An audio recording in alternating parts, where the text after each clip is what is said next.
Whether you've lived in Florida your whole life or you're new to the Sunshine State, you've probably learned to sink or swim with all things under the Florida weather umbrella.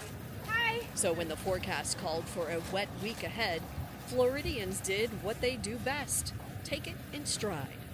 But when nearly a foot of rain fell in just hours over some parts of South Florida, even the most seasoned natives were all wet.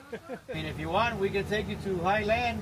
The tropical disturbance known as 90L triggered a rare flash flood emergency warning across the tip of the state on Thursday. Parts of South Florida were already hit by heavy rains and flooding earlier in the week.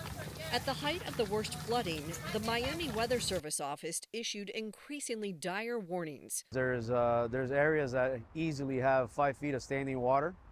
So these vehicles are built and equipped to be able to handle that type of water depth.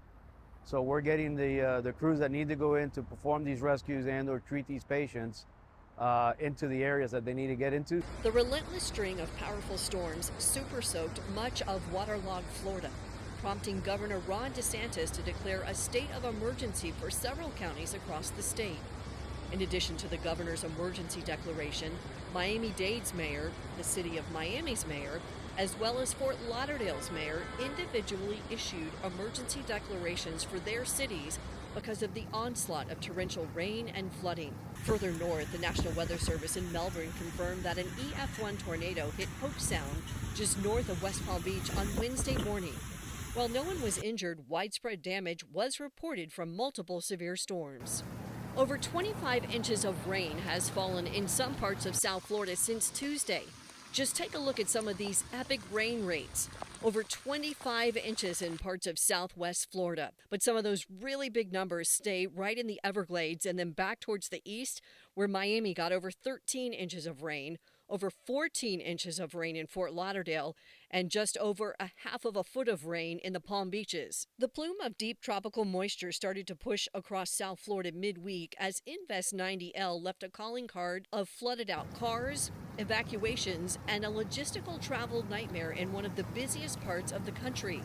Dozens of flights were delayed or canceled at Fort Lauderdale and Miami's international airports, stranding tens of thousands of travelers. Saturated air is still draped across the southern part of the state, including the Keys, which means it won't take much to trigger additional storms over the weekend.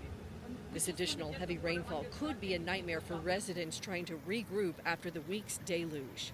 Over 6 million people were still under a flood watch Friday night across southern Florida, including metro areas of Miami, Fort Lauderdale, West Palm Beach, Fort Myers, and Naples.